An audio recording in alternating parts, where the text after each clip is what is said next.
Halo semuanya, kembali lagi di channel Cerita Film.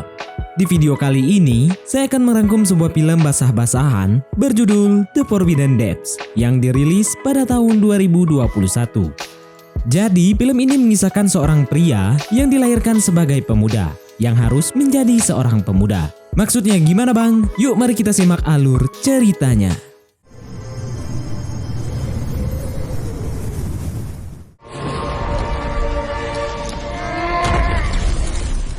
Film dimulai dengan peperangan besar di lautan yang dilakukan oleh kapten bajak laut bernama Hebo melawan krunya yang telah berkhianat. Para pengkhianat tersebut rupa-rupanya menginginkan lokasi kota bawah laut yang hanya diketahui oleh Hebo, di mana di sana terdapat cairan emas yang bisa membuat seseorang memiliki kekuatan super, termasuk baju zirah yang dipakai oleh Hebo.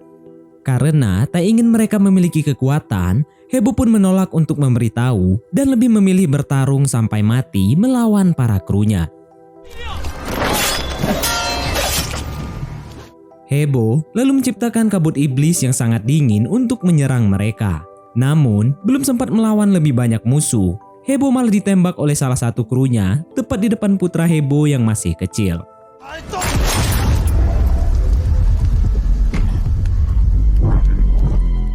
Tidak cuma itu, saat Hebo jatuh ke dalam lautan, ia tiba-tiba diterkam oleh sosok monster panggang layaran yang mengakibatkan baju zirah emas Hebo jatuh ke dasar laut.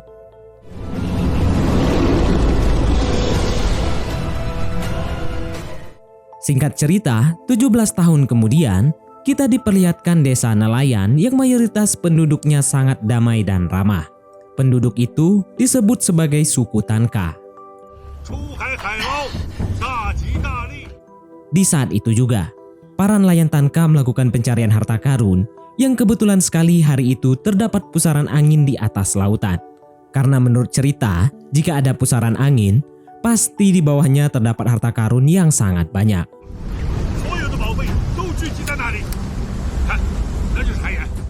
Satu persatu dari mereka lalu menyelam dan mulai memungut beberapa harta karun.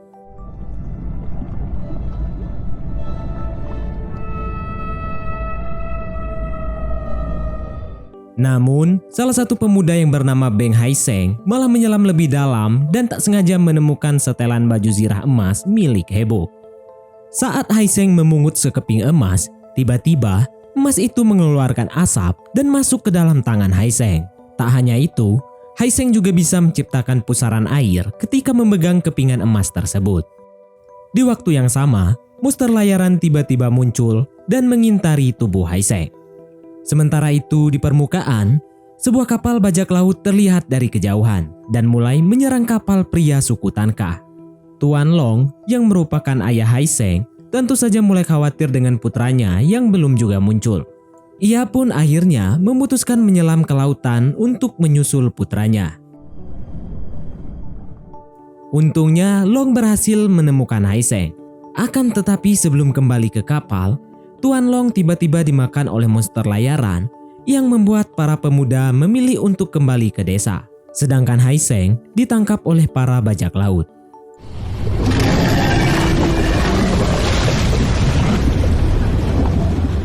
Haiseng kemudian dimasukkan ke sebuah ruangan di mana seorang wanita bernama Michiko Nagashima menunggunya.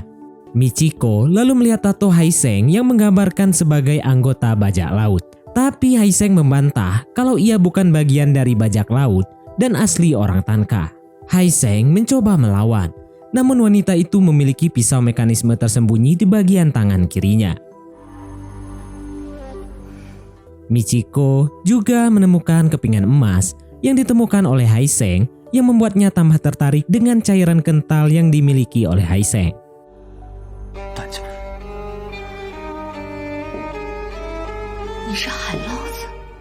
Para bajak laut lalu membawa Haiseng ke gudang penyimpanan, di mana di sana terdapat seorang gadis bernama Ansu yang juga sedang disandra. Haiseng dan Ansu kemudian diikat bersama agar tidak melarikan diri.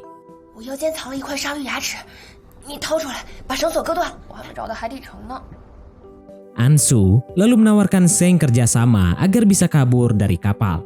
Dan ternyata alasan Ansu ditangkap yaitu karena ia mencoba mencari kota bawah laut yang sangat melegenda. Konon katanya, kota bawah laut itu banyak diincar oleh bajak laut karena memiliki kekuatan yang sangat hebat. Hal itu membuat Haiseng teringat tentang cerita yang dikatakan oleh ayahnya kalau pusat kota bawah laut ada di bawah pusaran air mata laut yang sangat besar. Tuan Long juga bercerita kalau Haiseng bukanlah anak kandungnya. Jadi ternyata dulu ia menemukan Haiseng waktu kecil dan sudah memiliki tato di lengannya. Haiseng akhirnya setuju untuk bekerjasama dengan Ansu.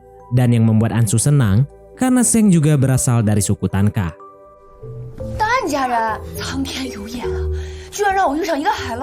Sebelum mereka pergi, Haiseng menyelinap ke kamar Michiko untuk mengambil kepingan emas miliknya. Di sana, ia tak sengaja menemukan dinding rahasia serta sebuah peta yang menunjukkan Pulau Lingao. Sementara itu, Ansu melewati para kru kapal yang sedang mabuk berat.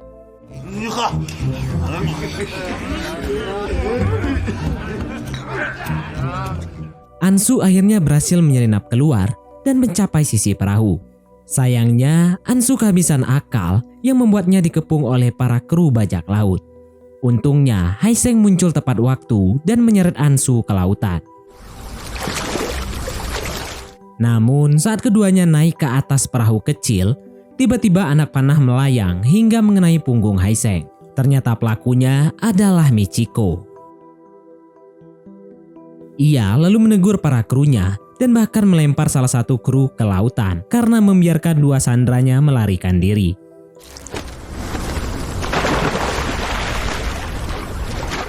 Beberapa jam kemudian, Haiseng terbangun di tengah laut bersama Ansu yang juga membantu merawat luka panah di punggung Haiseng.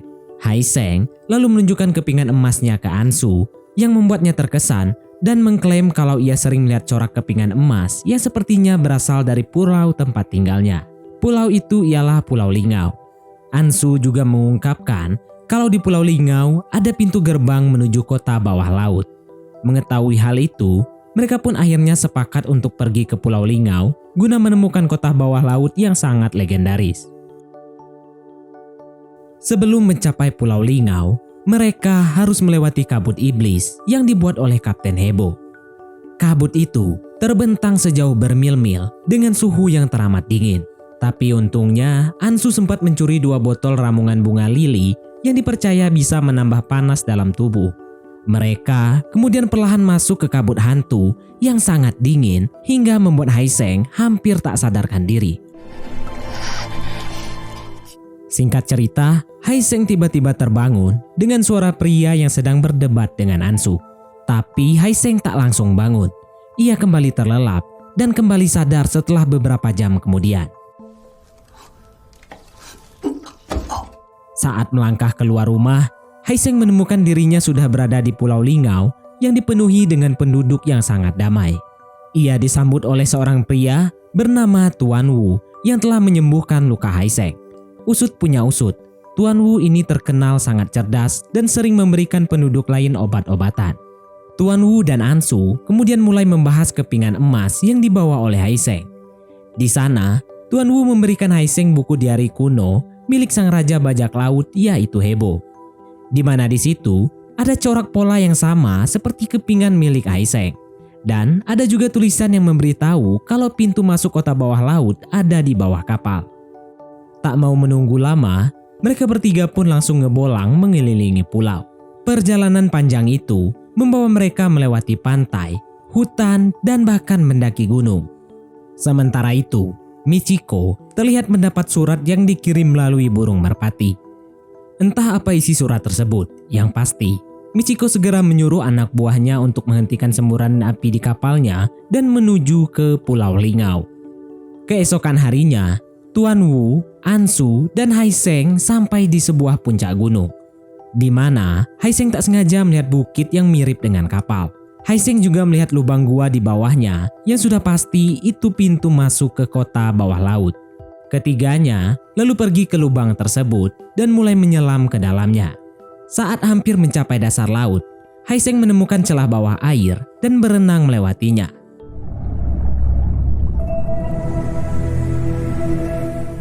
Dan di saat itulah mereka menemukan gua besar di bawah air.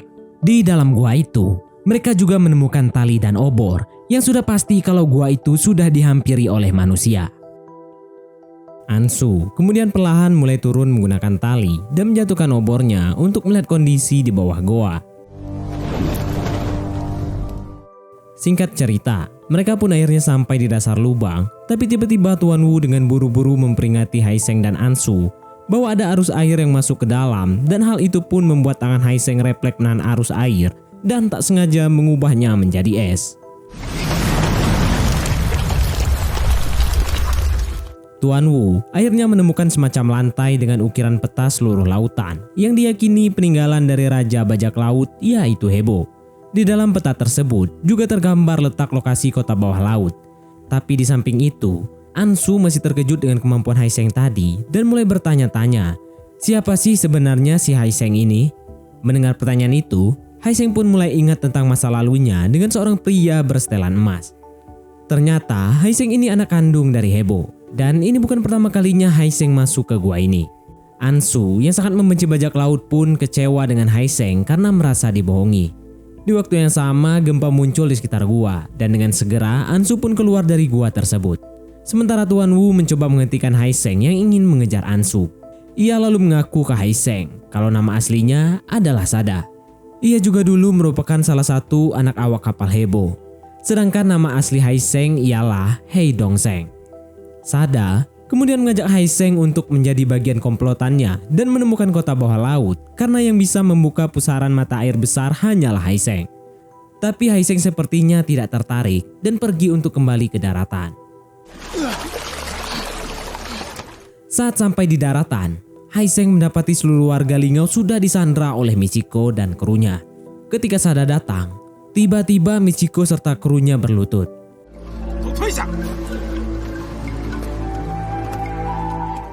Kini terkuaklah siapa Sada yang sebenarnya. Ternyata dia adalah orang yang selama ini memburu kota bawah laut sekaligus pemimpin dari awak kapal Michiko. Mendengar hal itu, Ansu pun merasa dihianati oleh Sada maupun Haiseng. Sada yang sudah mendapatkan apa yang diinginkan pun memilih pergi dari Pulau Lingao bersama awak kapalnya dan mengajak Haiseng untuk bergabung. Awalnya Haiseng tak mau ikut dengan mereka, tapi karena penduduk Lingao tak lagi mau menerimanya, ia pun terpaksa ikut dengan Sada serta Michiko.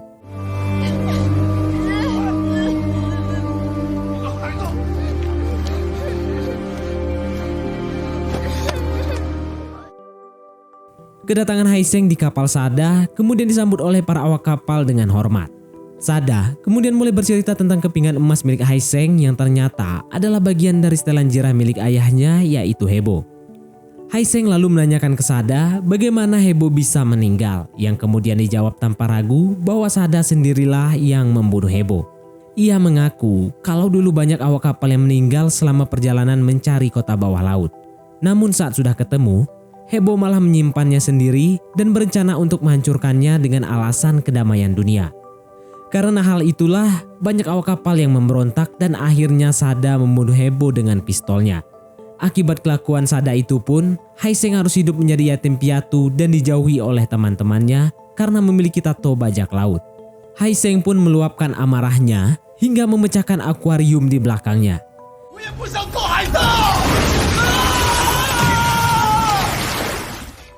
Tapi Sada malah membujuk Haiseng agar melupakan semuanya dan yang terpenting, kini Haiseng kembali ke aslinya dan harus mengambil kekuatan kota bawah laut untuk menandingi orang-orang yang sudah membenci Haiseng.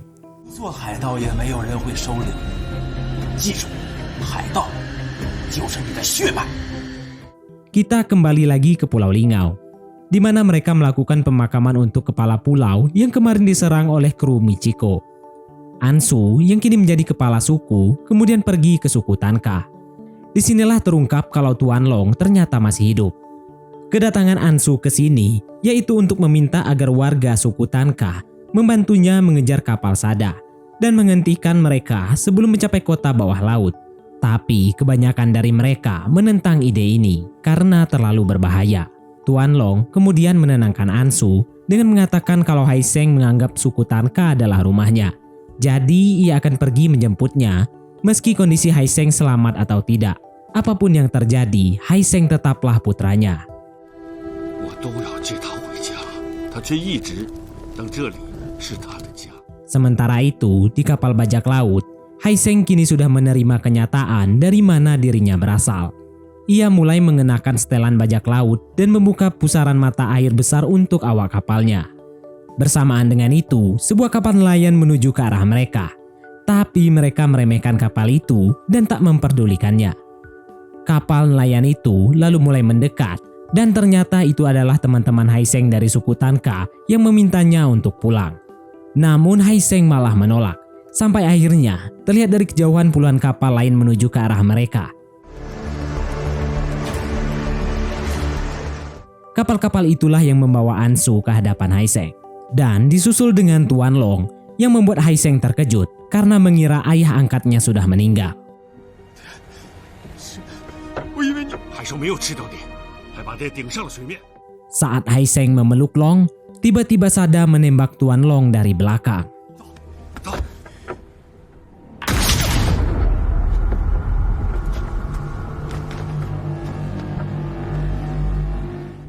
Penduduk Tanka pun tak terima dan akhirnya terjadilah pertempuran antara para kru bajak laut dan suku Tanka.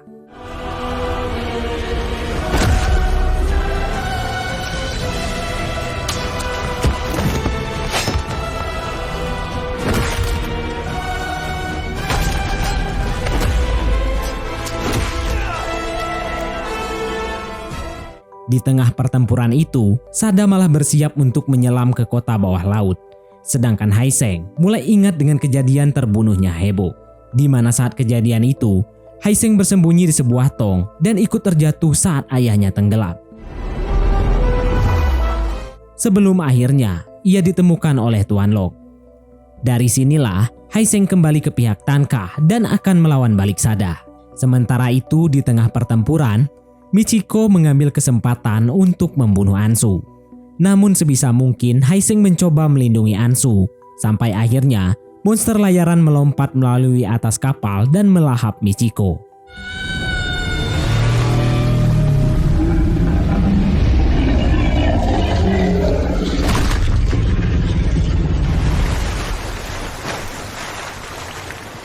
Hai Seng lalu memutuskan untuk mengejar Sada agar kekuatan kota bawah laut tak jatuh di tangan yang salah.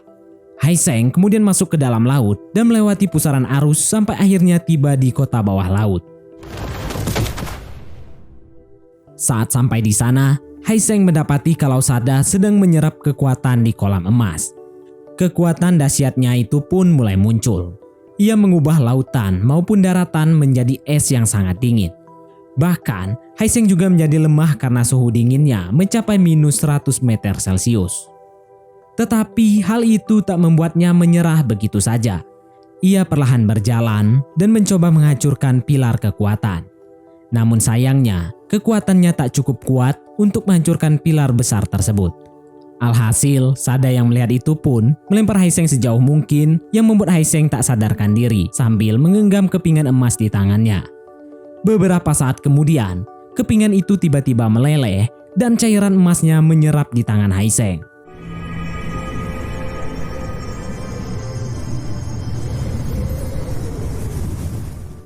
Kini waktunya Hai Seng bangkit kembali. Ia melemparkan satu pukulan mematikan ke arah pilar kekuatan dan akhirnya berhasil menghancurkan pilar itu sehingga membuat emas cair yang dibawa Sada menghilang.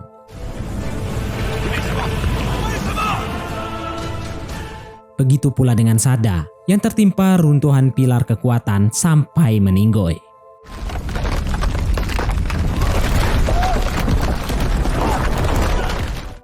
Setelah hancurnya kota bawah laut, pembatas kabut hantu juga menghilang, sehingga kini warga Lingau bisa bebas melihat dunia luar.